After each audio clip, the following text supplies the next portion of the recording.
மாணவ செல்வங்களே, கொன்றை வேந்தன்ல வந்துட்டு முதல் 2 வரிய பார்த்தோம் இல்லையா? சரி, இப்போ அடுத்து 3வது வரி. அதாவது ஃபர்ஸ்ட் வரி என்ன பார்த்தோம்? அன்னையும் பிதாவும் முன்னறி தெய்வம் என்று பார்த்தோம் இல்லையா? அப்பாவும் அம்மாவும் தான் நம்ம கண்ணுக்கு தெரியக்கூடிய முதல் தெய்வம். கடவுளே வந்து அதுக்கப்புறம் தான் அப்படின்றத ஃபர்ஸ்ட் வரியில பார்த்தோம். அடுத்தது ஊக்கம் உடைமை ஆக்கத்திற்கு அழகு. அதாவது குறையாத ஆர்வமே எப்போதும் வாழ்க்கையில முன்னேற்றத்தை தரும். சரிங்களா? எப்போதும் ஆக்டிவா ரொம்ப ஆர்வமா இருந்தால் மட்டுமே நம்மளால என்ன பண்ண முடியும்? முன்னேற முடியும். ஊக்கம் உடைமை ஆக்கத்திற்கு அழகு அப்படின்ற வரிகளையும் நம்ம பார்த்தோம். இப்ப 3வது வரியா என்ன பார்க்க போறோம் அப்படின்னா, எண்ணும் எழுத்தும் கண் என தகும் அப்படின்னு பார்த்தோம். என்ன அப்படின்னா, எண்ணும் எழுத்தும் அப்படின்னா எண் என்று கூறப்படக்கூடிய கணக்கு, எழுத்து அப்படின்னா நம்மளுடைய மொழி. சரிங்களா? இப்படி இந்த கணக்கும் மொழியும் நம் வாழ்க்கைக்கு மிக மிக மிக அவசியமானது. ஒரு மனிதருக்கு கண் எப்படி முக்கியமான ஒன்றோ அதே போன்றுதான் கணக்கும் மொழியும் மிகவும் முக்கியமான ஒன்று அப்படின்றத நாம என்ன பண்ணோம்? சென்ற வகுப்புல பார்த்தோம். அதை வந்து உங்களுக்கு ரீகால் பண்ற மாதிரி, அதாவது நினைவுபடுத்துற மாதிரி தான் இந்த வரிகளை நான் மீண்டும் உங்களுக்கு சொல்றேன். பாருங்க. எண்ணும் எழுத்தும் கண் என தகும். சொல்லுங்க. எண்ணும் எழுத்தும் கண் என தகும். கண் என தகும். ஏ 3 சுழி இன் 3 சுழி நூ இம் எண்ணும் எழுத்தும் ஏ லு இத் து இம் எழுத்தும் கண் கா இன் கண் நே நே ந கண் நெனத் இத் கண் நெனத் தகும் த கு இம் தகும். எண்ணும் எழுத்தும் கண்ணெனத் தகும். கண்ணெனத் தகும். சரியா மாணவர்களே? அதாவது கணக்கும் மொழியும் நம்மளுடைய கண்கள் மாதிரி அப்படின்னு சொல்லிட்டு யார் சொல்லியிருக்காங்க? ஔவையார் சொல்லியிருக்காங்க. அதனால கணக்கு பாடத்தையும் தமிழ் மொழி பாடத்தையும் நீங்க வந்து என்ன படிக்கணும்? நல்முறையில உணர்ந்து கற்க வேண்டும் அப்படின்னு நான் சொல்றேன். சரியா? அன்னையும் பிதாவும் முன்னறி தெய்வம், ஊக்கம் உடைமை ஆக்கத்திற்கழகு, எண்ணும் எழுத்தும் கண்ணென தகும். எண்ணும் எழுத்தும் கண்ணென தகும். எண்ணும் எழுத்தும் கண்ணென தகும். அன்னையும் பிதாவும் முன்னறி தெய்வம், ஊக்கம் உடைமை ஆக்கத்திற்கழகு, எண்ணும் எழுத்தும் கண்ணென தகும். கைப்பொருள் தன்னின் மெய்ப்பொருள் கல்வி. கைப்பொருள் தன்னின் மெய்ப்பொருள் கல்வி. கைப்பொருள் தன்னின் மெய்ப்பொருள் கல்வி. கைப்பொருள் தன்னின் மெய்ப்பொருள் கல்வி. அதாவது கையில சேமித்து வைத்திருக்கக்கூடிய பொருளை விட மெய்ப்பொருள், மெய் என்றால் உண்மை, உண்மையான பொருள். நான் வந்து மேல சொன்னப்ப மெய்ங்கிறது உடம்புன்னு ஒரு பொருள் சொன்னேன் இல்லையா? திருக்குறள்ல சொல்றப்ப மெய்ங்கிறதுக்கு உடம்பு அப்படின்ற ஒரு பொருள் சொன்னேன். அதே இங்க வந்து மெய்க்கு என்ன சொல்ற? உண்மை அப்படின்ற ஒரு பொருள் சொல்றேன் இல்லையா? ஒரு வார்த்தைக்கு பல பொருள், பல அர்த்தங்கள் அப்படின்னு பார்த்துருக்கோம் இல்லையா?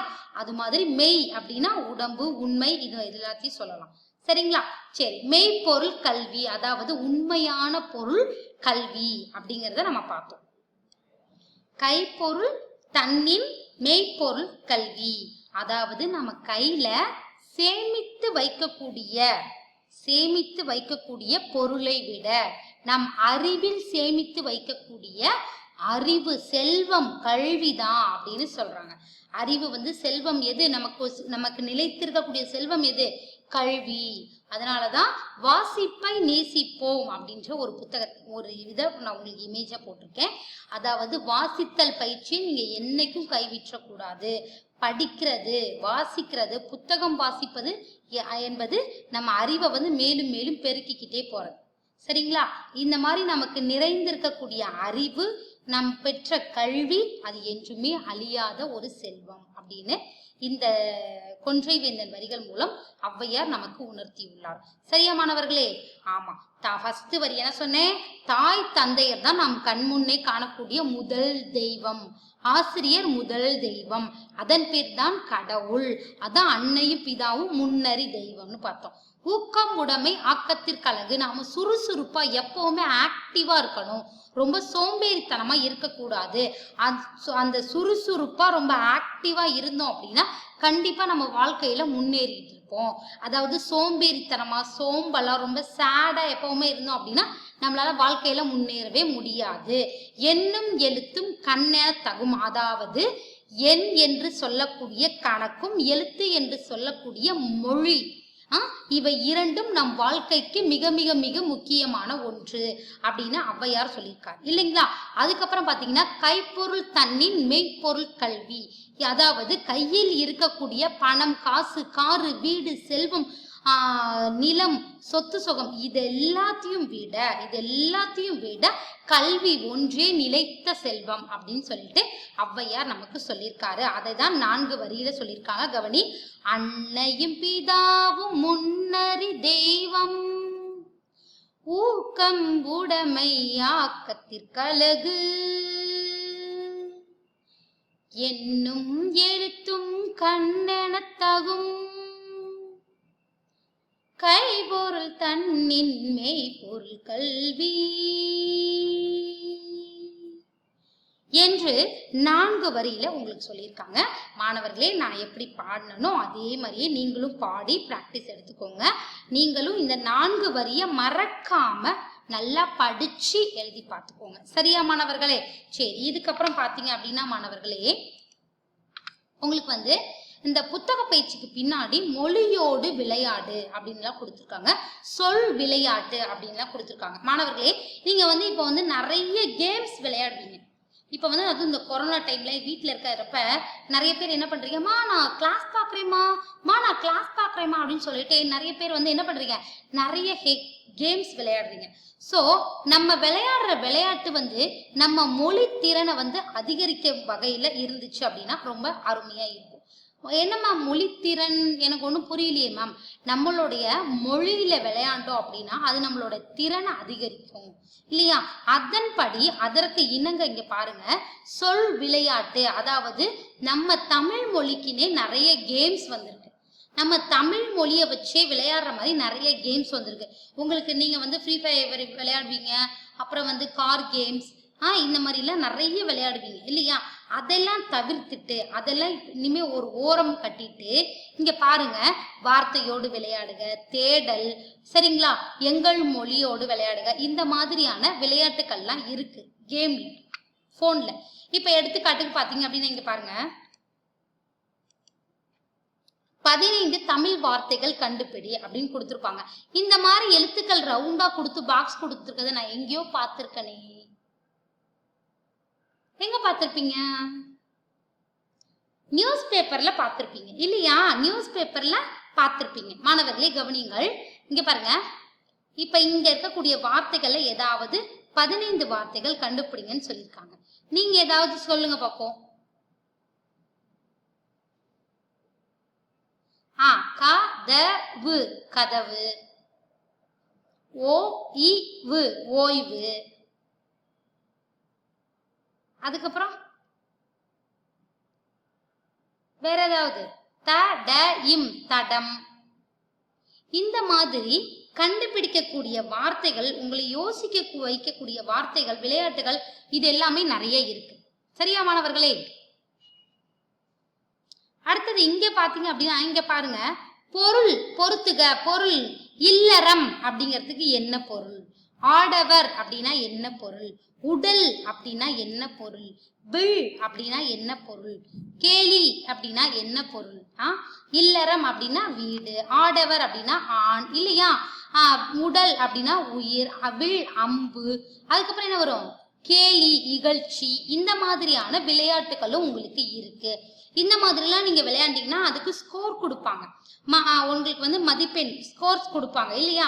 நிறைய ஸ்கோர்ஸ் எடுத்தீங்கன்னா யுவர் எ வின்னர் அப்படின்லாம் சொல்லுவாங்க.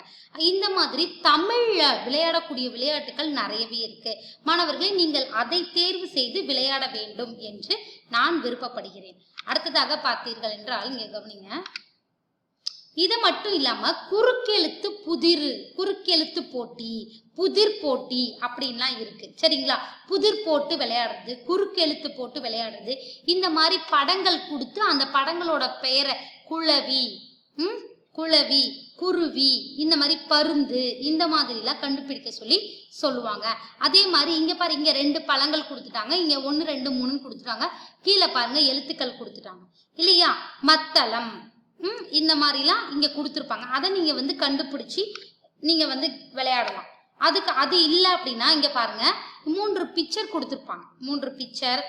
அதை வந்து என்ன பண்ணலீங்க, கம்பர், இவர் கம்பர் கண்டுபிடிச்சிட்டா. அடுத்து இது என்னது, பரதம், பரதம். இது வந்து தங்கம், தங்கம். இந்த மாதிரி நீங்க தெரிஞ்சுக்கிறதுனால உங்களுக்கு நிறைய வார்த்தைகள் தெரியும். தமிழ்ல வந்து நிறைய வார்த்தைகள் நீங்க தெரிஞ்சுக்க முடியும். சரியா மாணவர்களே? அதே மாதிரி பாத்தீங்கன்னா இங்க பாருங்க, குறுக்கெழுத்து அறிவுத்திறன். இந்த மாதிரி விளையாட்டுகள் வந்து போன்ல மட்டும் கிடையாது. போன்ல மட்டுமே நம்ம விளையாடணும் அப்படிங்கறதுலாம் அவசியம் கிடையாது. செய்தித்தாள்கள், சிறுவர் மலர், வார இதழ்கள், இந்த மாதிரியான, அதாவது நியூஸ் பேப்பர் வருது இல்லையா? இந்த நியூஸ் பேப்பர் கூட ஒரு குட்டி குட்டி புக் வரும் இல்லம்மா, வரும் இல்லடா, அந்த புக்கு தான்டா வந்து சிறுவர் மலர் வரும், பெண்கள் மலர் வரும், பக்தி மலர் வரும். இதுல இந்த சிறுவர் மலர்கள் எல்லாம் பாத்தீங்க அப்படின்னா இந்த மாதிரி விளையாட்டுக்கள், வழி கண்டுபிடிக்கிறது, அதுக்கப்புறம் வந்து தலைகீழ படத்தை கொடுத்துட்டு அதை நேரா பொறுத்துக்க, அப்புறம் கதையை கொடுத்துட்டு அந்த படத்தை கொடுத்துட்டு படத்துல இருந்து கதை உருவாக்குக அப்படின்னு உங்கள் சிந்தனையை தூண்டக்கூடிய எண்ணற்ற விளையாட்டு முறைகள் வந்து அந்த சிறுவர் மலர்ல இருக்கும். சரியா மாணவர்களே? நீங்க அதெல்லாம் எடுத்து கூட விளையாடலாம். சும்மா எப்ப பார்த்தாலும் இந்த போன்லயே விளையாண்டுட்டு இருந்தீங்க அப்படின்னா உங்களுடைய கண் பார்வை மங்கிவிடும். சரியா? சரி, அடுத்து பாத்தீங்க அப்படின்னா இங்க பாருங்க, சொல் வளம் பெருக. அதாவது தமிழ்ல இன்னும் எவ்வளவோ வார்த்தைகள் இருக்கு. இப்ப எடுத்துக்காட்டா வந்து நிறைய தமிழ்ல வந்து எண்ணிற்கடங்கா, சொல்லிற்கடங்கா வந்து சிறப்புகள்லாம் நிறைய இருக்கு. சரிங்களா? அப்படி நம்ம வந்து நிறைய வார்த்தைகள் தெரிஞ்சுக்கணும் அப்படின்னா அதுலயே வந்து பிளே ஸ்டோர்ல போயிட்டு சொல்வளம் வீடியோ, சொல்வளம் பிளேயிங் கேம்ஸ் அப்படின்னு போட்டீங்க அப்படின்னா கண்டிப்பா வரும். ஸோ அதுல பாத்தீங்க அப்படின்னா இங்க பாருங்க, இது வந்து கவசம்னு கொடுத்துட்டாங்க. அப்ப கவசத்துக்கு இன்னொரு பேர் என்னது? இங்க படம் கொடுத்துருக்காங்க, நம்ம கண்டுபிடிக்கணும். அப்ப யோசிப்போம், இது என்னது? முகம். இது என்னது? டப்பா. இது மூடி, முகம் மூடி. முகமூடி, முகமூடி வந்துருச்சு. ஆன்சர் கண்டுபிடிச்சிட்டோமா? இப்படி நம்மளை சிந்திக்க வைக்கும் இந்த விளையாட்டு. சரிங்களா? அடுத்து பாருங்க, இங்க பாருங்க, ஆரம்பம்னு கொடுத்துருக்காங்க. இதற்கு இணையான தொடர் பிறமொழி சொற்கள் அப்படின்னு கேட்டிருக்காங்க. பிறமொழி சொற்கள், அதாவது வேற இது வந்து நம்ம ஆரம்பம்னு கொடுத்துருக்காங்க. அதற்கு தமிழ்ல என்ன சொல்வோம்? சைவா காமே என்ன வரும்?